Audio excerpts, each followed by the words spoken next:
Yo, yo, yo. What's good? What's good? It's Stormybman, and I am back. Welcoming you to the post-fight show with Stormybman. Rocha versus Ashie. Just finished up the card, and it was broadcast live on Dazn for this Saturday, January 28th, 2023.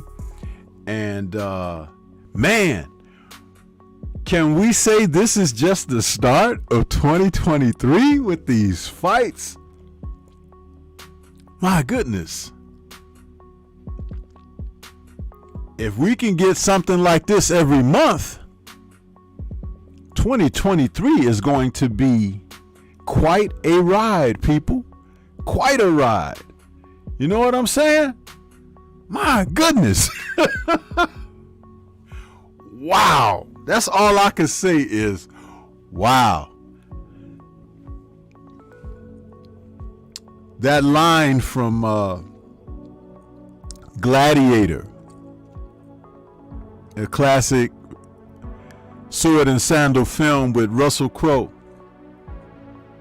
Are you not entertained? Huh?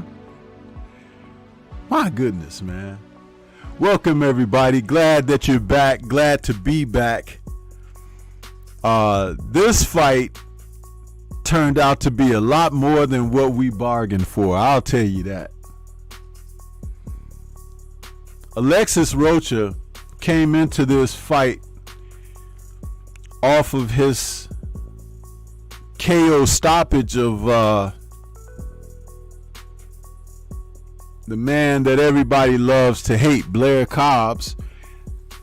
He's fought since Cobbs, but the thing about it is, to watch him do what he does, he's for real. And the welterweight division keeps fortifying itself with these young fighters who want to carve out a place for themselves in the sport. And I welcome it. I welcome it all. competition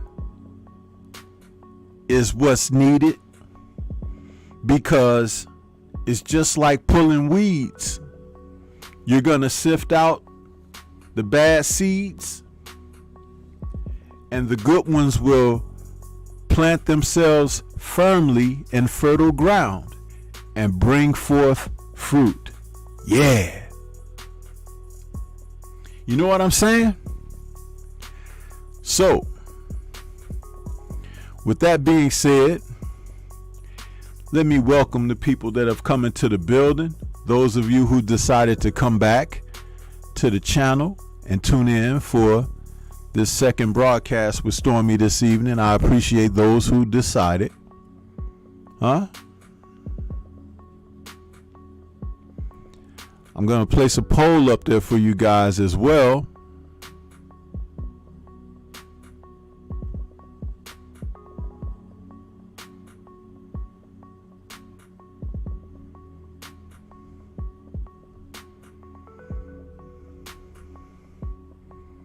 So when you get a chance, you could take a look at that poll and let me know what you think, huh? Shaw was in the building, back with us, saying, Stormy and chat, good fights tonight. G5 Gabe in the building, what's good with you, saying salute sensei and the chat family. AJ64 is back. Andrew Gray in the house, peace and blessings, he's saying. William Old School, salute Stormy B man, peace my brother, and y'all smash the like button, people, when entering the building. Peace. Yes sir. And everybody else is greeting one another. Learn is back. He says, I wasn't feeling this card. That's because you're always trying to make soup before you get the ingredients there, Learn. But that's okay. That's why you're in here and you're still at the back of the class, because you got a lot of catching up to do. And it's okay, because we got time. You know what I mean? Leave no one left behind. Alvin Davis, salute to you as well. Learn says, I have to pick Rocha KO. It was more impressive. Tell you, that's why he at the back of the class, man. That's why he's back there. But you know what? Some of the toughest students turn out to be some of the best protege. And they're not.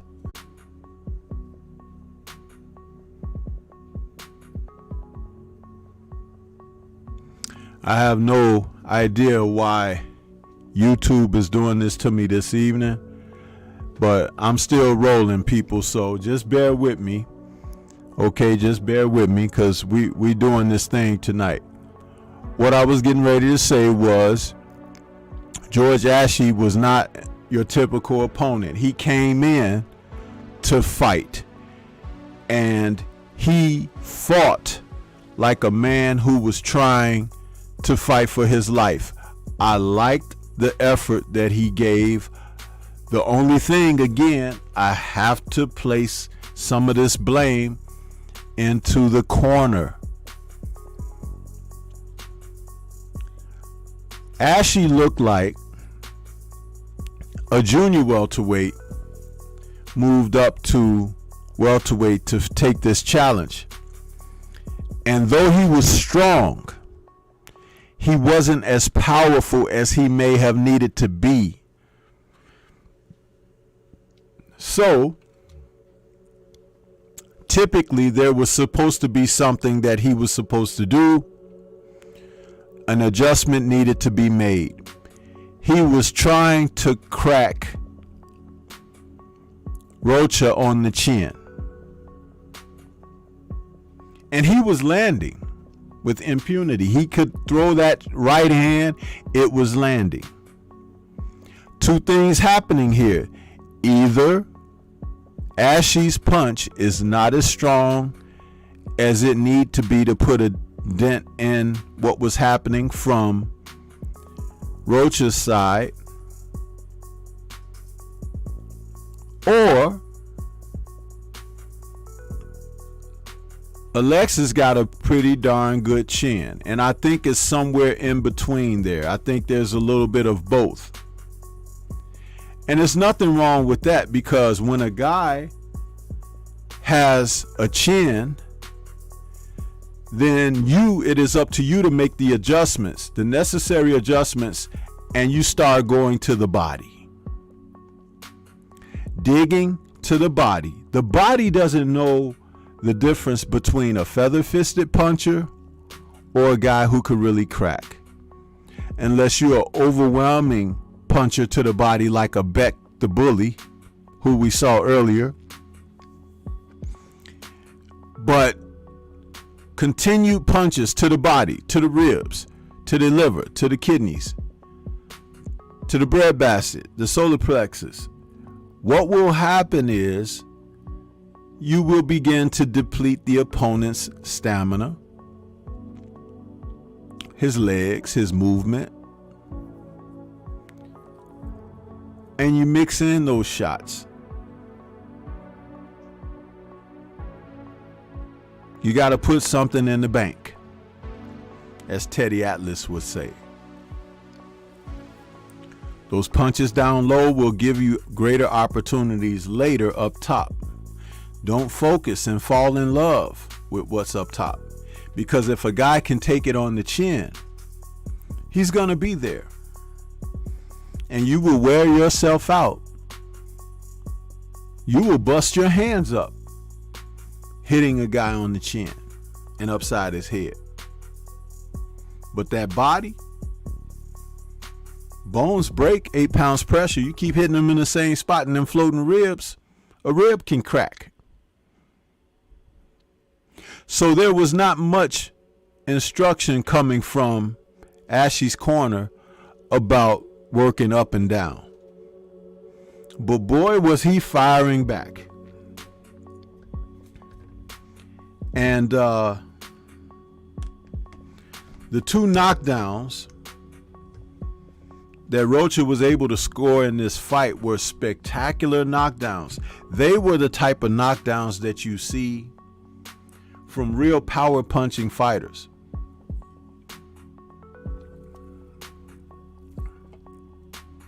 I believe he's strong, but I don't believe he's a real true power punching fighter until he does that to a top-notch fighter.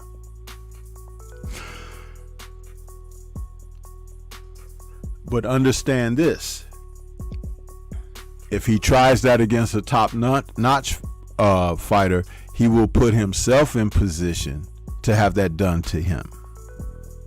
That's why you have to hold your horses a little bit and understand what you're looking at. But a most entertaining fight altogether. Glad I had a chance to catch that one.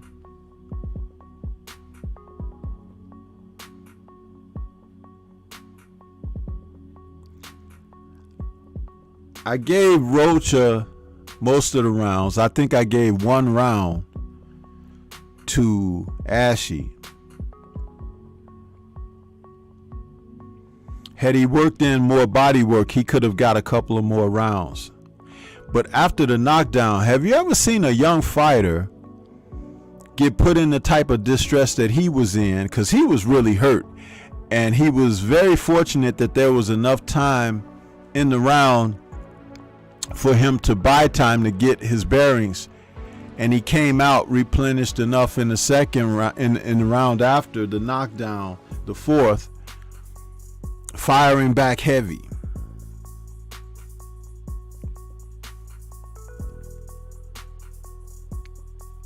He was doing a great job of fighting back. And what I was asking, have you ever seen a guy get hurt like that and be on the brink and will himself back into the fight simply by fighting back hard? Now, when we play video games, we do that in the video games, but it's not advisable in real life to do that, because you're most vulnerable when you haven't got all your bearings back and things of that nature. So that's what was kind of in the situation as it played out here. But hey, I give George Ashie a lot of credit, man, just like I gave to Anthony Yard earlier. What an effort by both men. And those promoters would do well to pay them bonuses.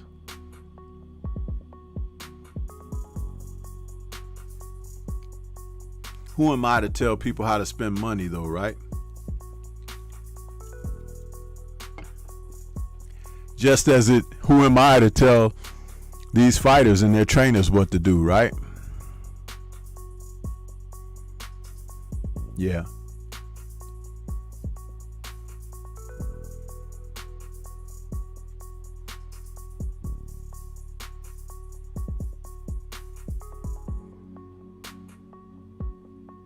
But here it is, January 28th, the last weekend of the month.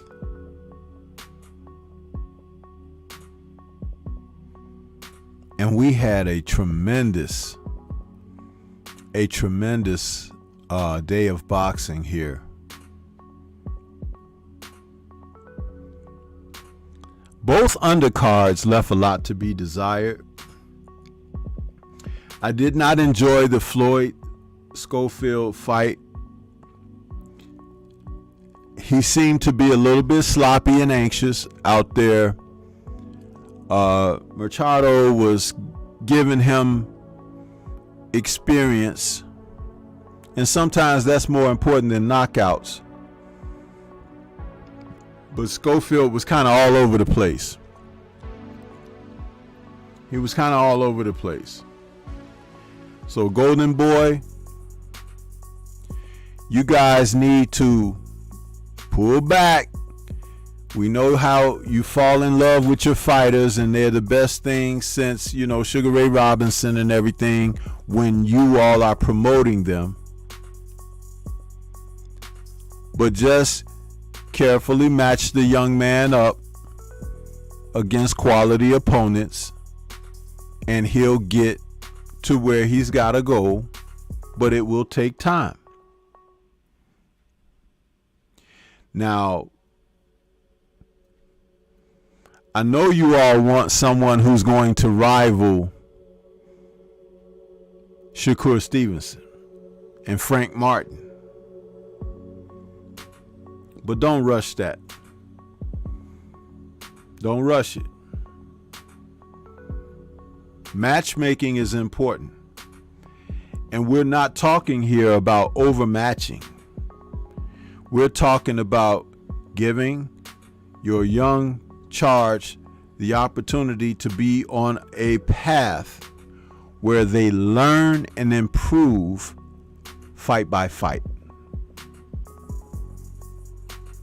They can gain experience. Rounds are important, but styles are even greater significance, because his trainers are supposed to take him through where he can learn how to defeat styles.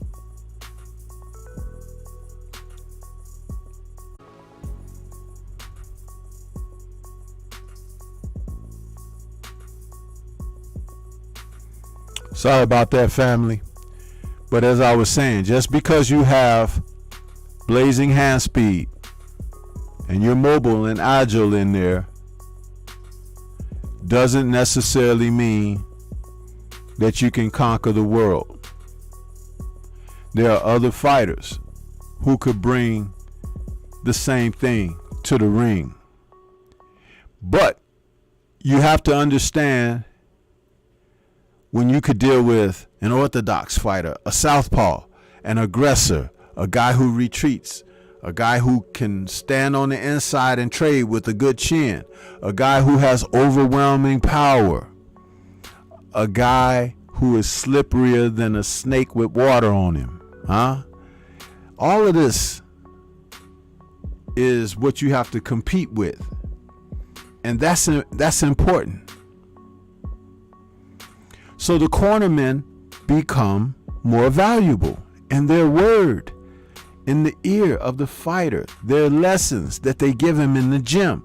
I tell you guys about these people out there trying to fight wars in the gym, but not learning much in the gym. Why are you fighting wars in the gym and you have a fight that you still have to put it on the line for and you get paid for,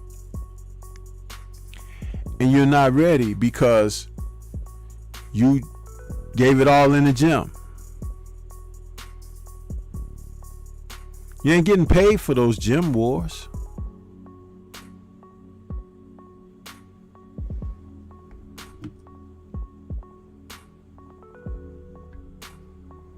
It's important to know that.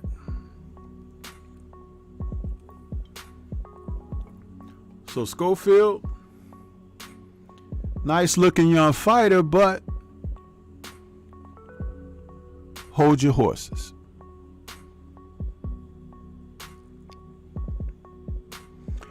As for Beck the Bully, again, blast out Ulysses Sierra in 3 rounds. As soon as he sledgehammered him to the belly, the fight was over. It's what Beck does. And as soon as he fights another experienced fighter with boxing ability and punch of his own, he's going to get knocked out again. I saw absolutely no improvement over the Rosado defeat. Only that they've made certain that they didn't put him in there with a guy as experienced as Rosado. And Rosado is not known for a knockout punch and everything. So you have to understand, it was his experience. He allowed that guy through the front door, and when he crossed the threshold, he slammed his toe in.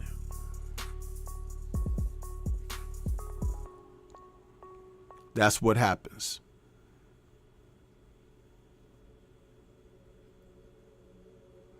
But that first fight of the night, Oscar Collazo against Yodel Reyes. Now that, I could have put that on for part of the KO of the evening. What a great fight between minimum weight fighters to open this card up. Puerto Rico against Mexico. And Collazo, who for the entire fight was in pursuit, but Yodel Reyes decided to fight in the fight, which made it turn the heat up a little bit, culminating in a 5th round KO for Collazo. Now, what was great about Collazo's knockout,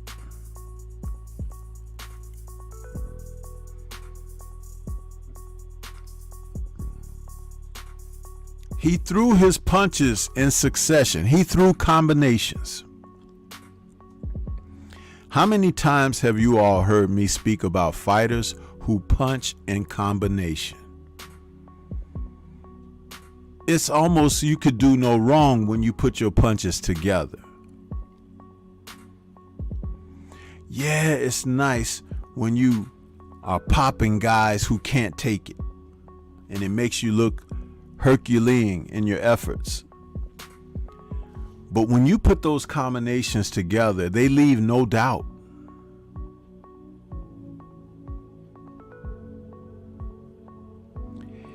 And he put Reyes down at one point in that fight, where Reyes looked like he was going through the ropes, but he got up to fight back.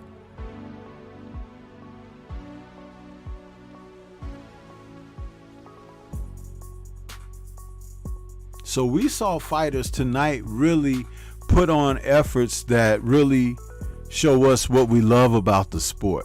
I don't want anyone to end up with brain damage. I do not.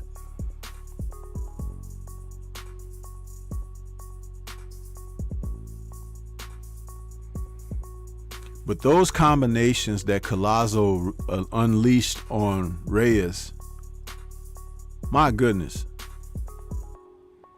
He looked like Roberto Duran out there. And when he hurt the guy, he kept following up with the shots to make sure that he went to the canvas. I loved it.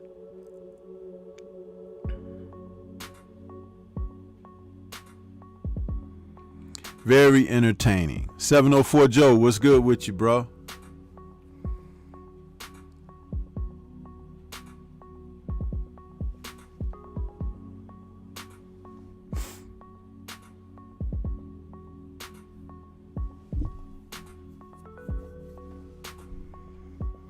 So yeah, that was a spectacular knockout. The combinations really did it for Collazo.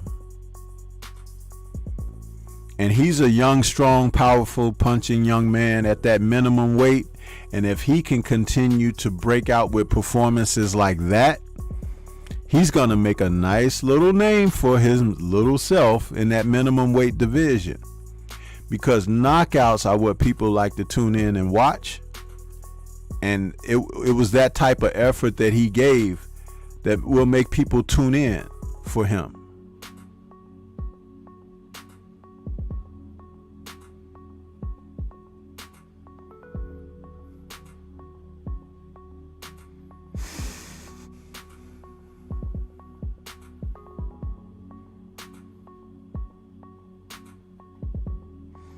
But this Alexis Rocha, this was some sort of a eliminator for him to be available for someone like Bud Crawford in the future.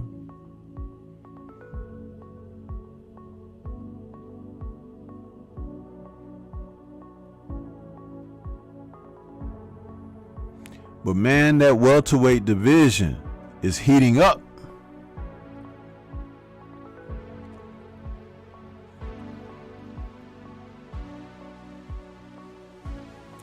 Now, due to their styles, a tremendous matchup would be Rocha and Virgil Ortiz.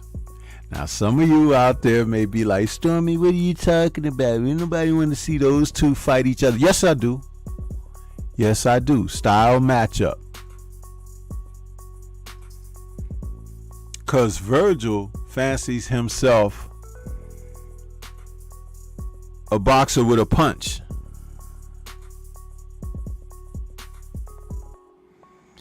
I have the belief that Rocha fancies himself a destructor, a destroyer. Total different temperament.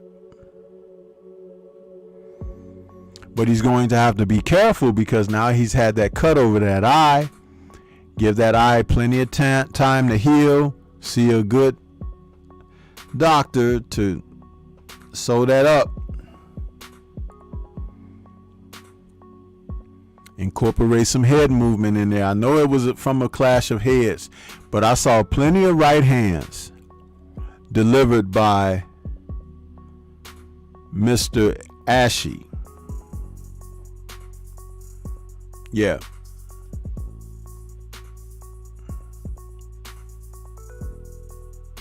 Yeah.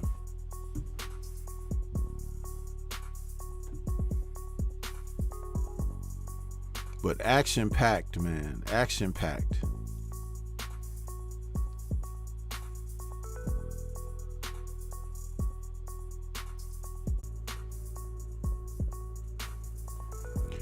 Yo, fam.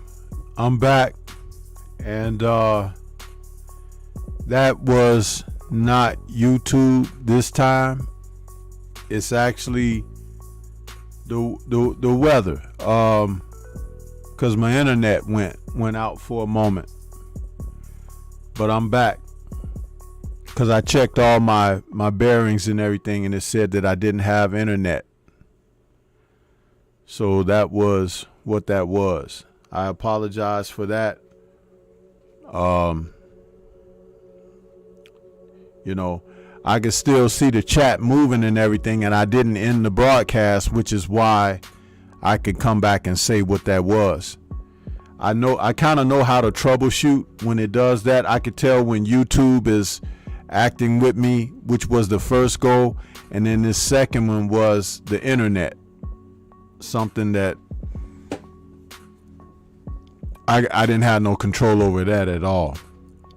But I apologize for that, and I know I lost a lot of people on this. So what I'm gonna go ahead and do is I'm gonna go ahead and end this broadcast. I'm gonna shut everything down. I'm gonna reboot my modem and everything. We've had some bad weather in the Shy these past couple of days, and it has affected things. So, but I appreciate everybody that came out here, man, and showed some love and support to me. I mean, I could go on, but I just don't want, these things to be happening and people, falling out and everything. It's a shame, because you have your momentum going, you be in your rhythm, and then these interruptions.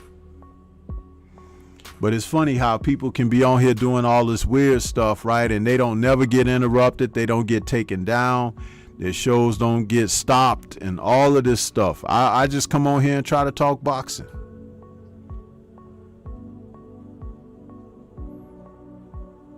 It's really disheartening when these things happen like this.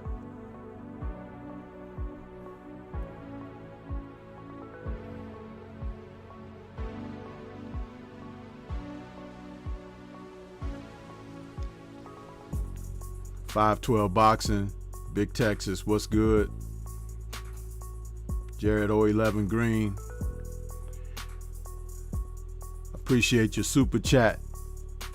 Jared 011 Green, appreciate your super chat. Thank you.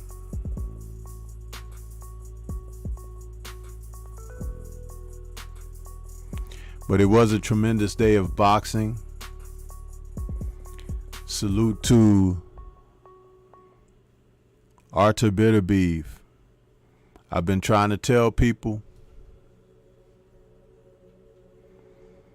he is something to be dealt with. Some people just are prejudiced against him because of his skin color and where he come from. But I know a good fighter when I lay my eyes on him. Artur Beterbiev is a real good fighter.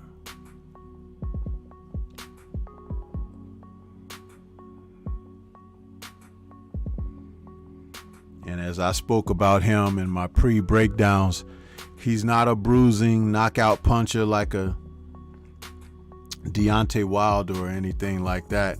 He's a very strong man. Inner strength, inner fortitude. Something that is severely lacking in today,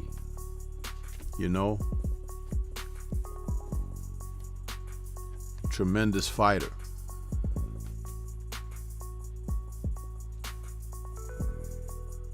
And he has technical ability as well. Resiliency, ring IQ, ring generalship.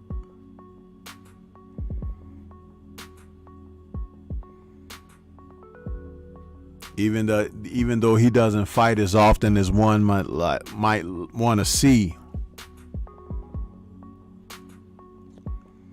he never comes in out of shape. Keeps himself in shape when he's not fighting. And has the robust focus of someone who wants to get the job done. He reminds me of Joe Frazier in that manner. His approach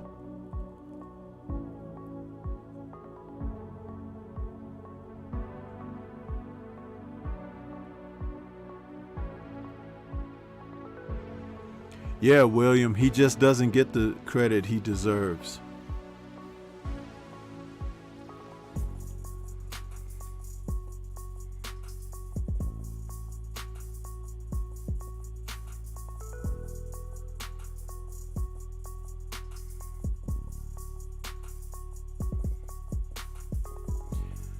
shower. I'm not even going to say what I could about that.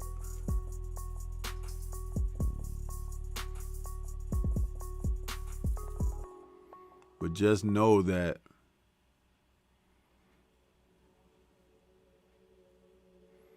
there are not a lot of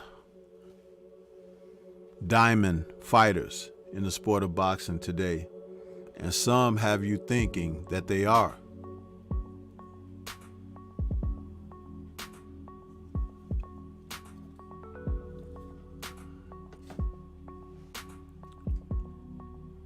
But there are a handful.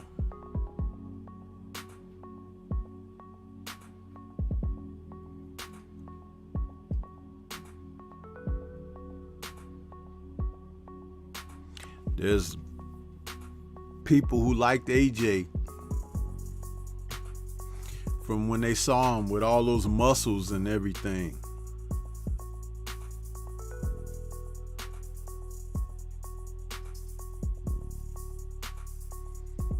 But there was always something a little bit missing from AJ.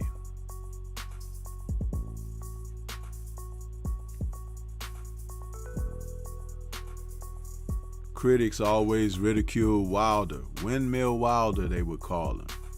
He can't box. He got skinny legs. All things that were real superficial, but I saw that piston of a jab he had when he was using it before he fell in love with the understanding of being able to have the type of punch that can separate any man from his senses. And if he ever decided to set down on shots, he could truly catch a body, as he said. And they're still railing against him to this day.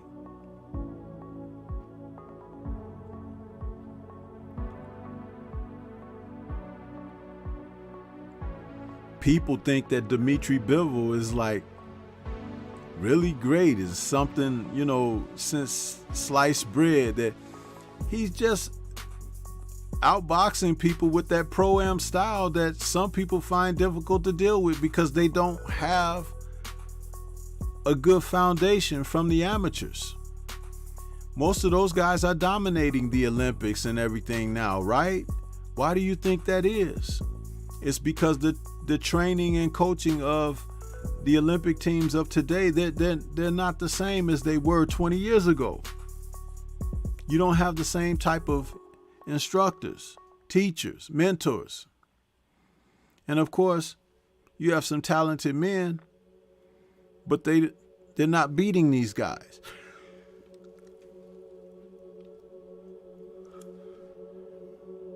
And then they come into the pros and they begin to find success there because the same guys who were here, repping here, go pro, and they never resolve the issues of what their shortcomings were.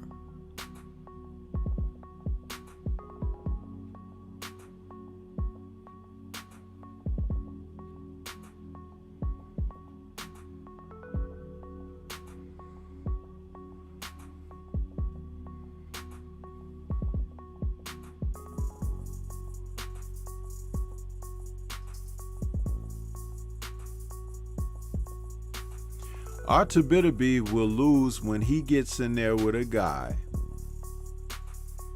that will make him hesitant, make him have to think, make him have to react, make him have to catch up.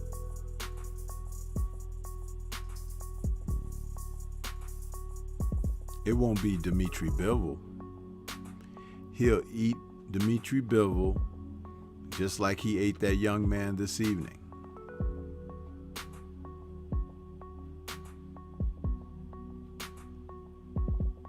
I don't think that Bivol is as tough as Yard is.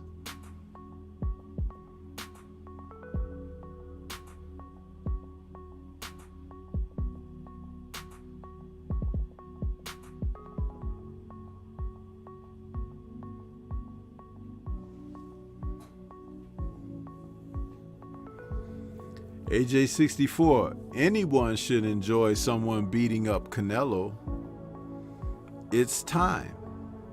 He's avoided so many people who are capable of doing it, whomever he cherry picks and gets in there with, and they get a hold of him. More power to them. More power.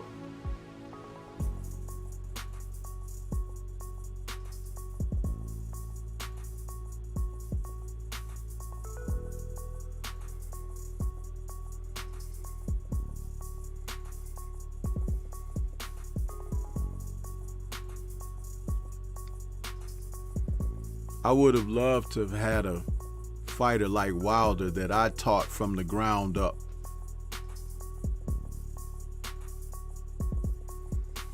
And to talk about the association with Mark Breland, who come up in the Crunk gym.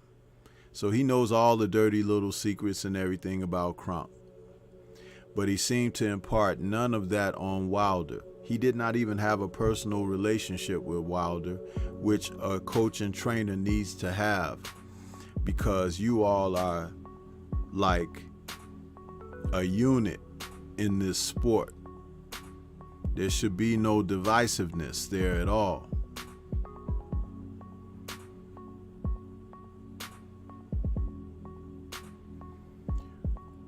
From the first time that I saw Deontay Wilder, I was thinking heavyweight Tommy Hearns.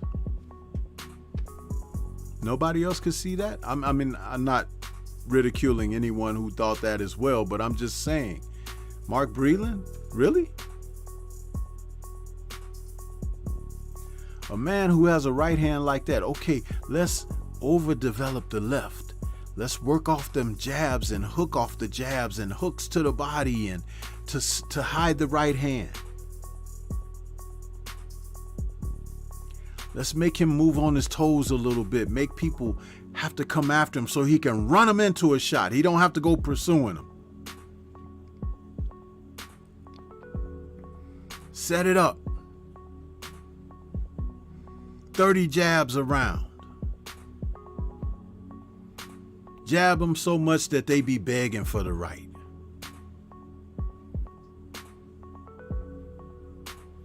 It's the fighter's job to fight.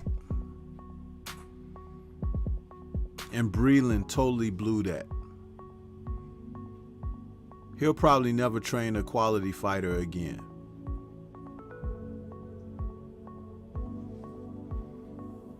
But from what I understand, he's one of the most well-invested boxers.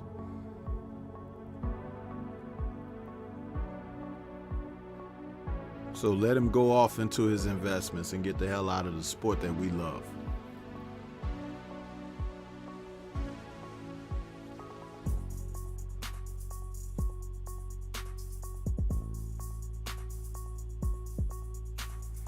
And Tyson Fury did not defeat Deontay Wilder in that first fight. That fight was not a draw.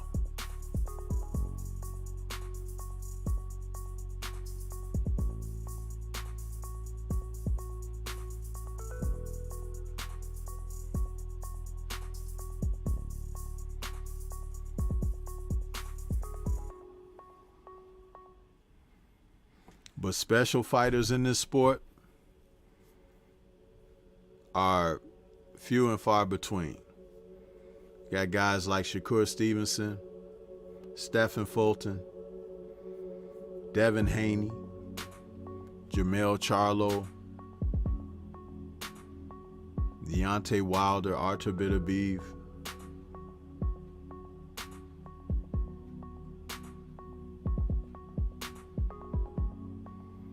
But they keep putting Canelo in your face.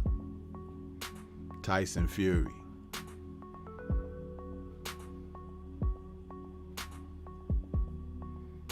Inoue. Lomachenko.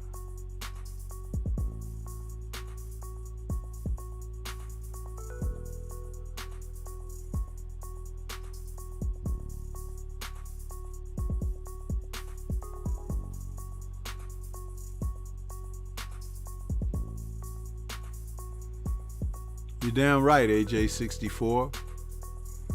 And that would have been the ultimate highlight reel, right? 12th round knockout, stone cold. That would have shattered the heavyweight division because there wouldn't have been another fighter that wanted to get in there with him. He would have had to go hunting people down. You know, AJ didn't want any. And none of these other guys who are around right now, you got guys like Andy Ruiz Jr. saying his name now. They weren't saying his name then.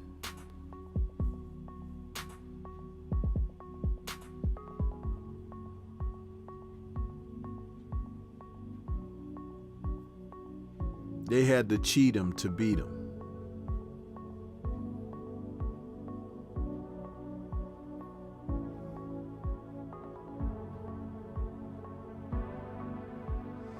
I have likened Wilder to Ali on an occasion or two, but not for their boxing styles, but who they were at the time that they were at their height in the sport. But both men were cheated out of the best of what they had to offer.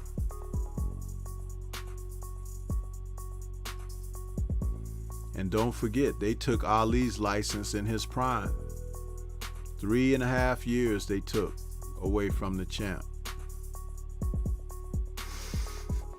Then they cheated him again later in his career when his career was winding down, and they didn't want him to be able to talk to you like he talked in the 60s. To motivate you like he motivated you in the 60s. So they took that off the table.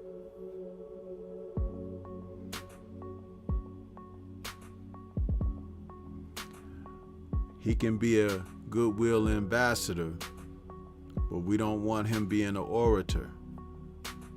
We don't want him motivating the masses.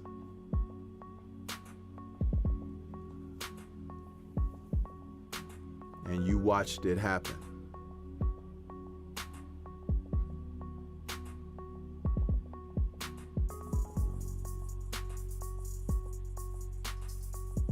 This man of today, they've taken his championship from him, but he has bounced back like a real champion in life.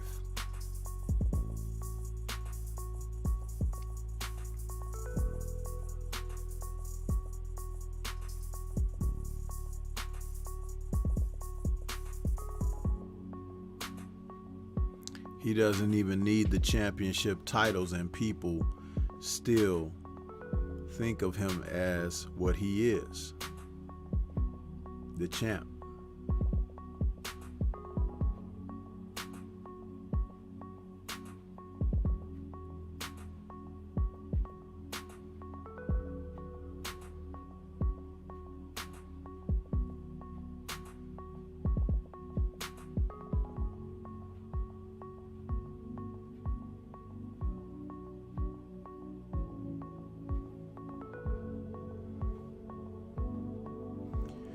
Between Alexander Usyk and Tyson Fury, they have all the titles between them, right? But who gives a damn?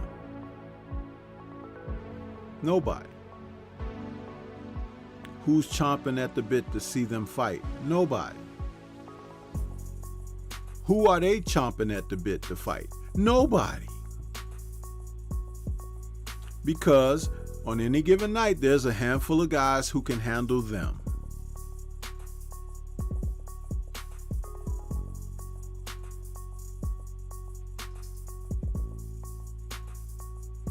And if you guys, after watching the Bitter Beef Yard fight, didn't see that Derek Chisora is the biggest sellout since Dillian White, go back and look again.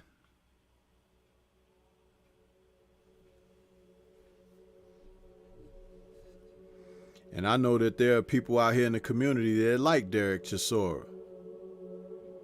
I ain't never liked him. Caveman style don't do nothing for me.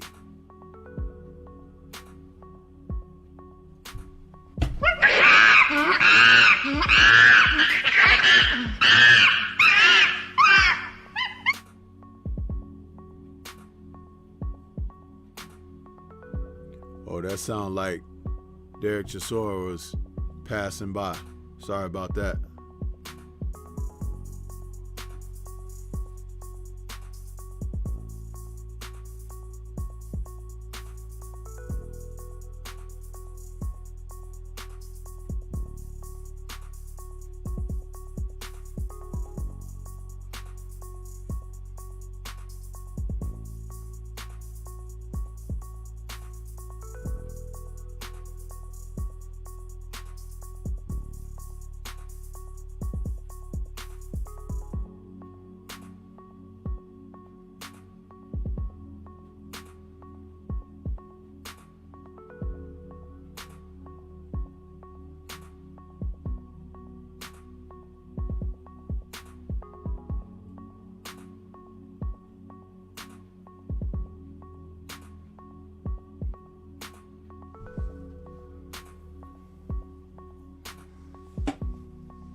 TS Boxing, salute to you, bro.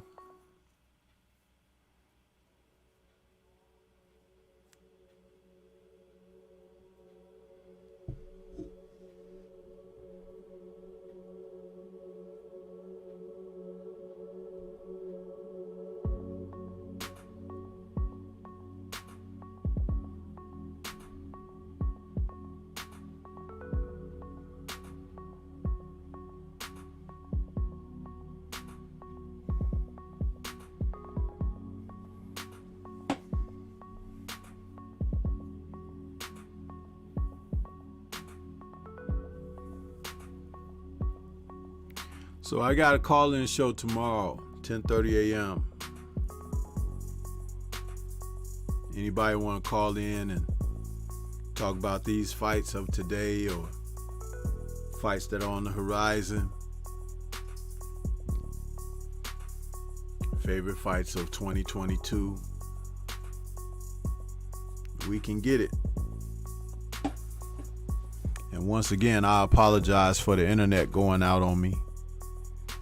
And that little 5-minute delay or whatever it was.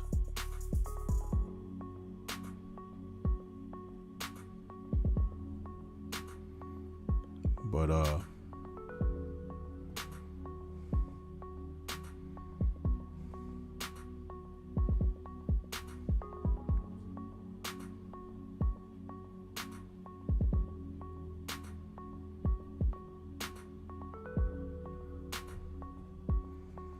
we're gonna get on up out of here. Peace to everybody. Shout out to the mighty LDBC. I hope you guys enjoyed those fights today as much as I did. And we'll catch you on the next one.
to this day.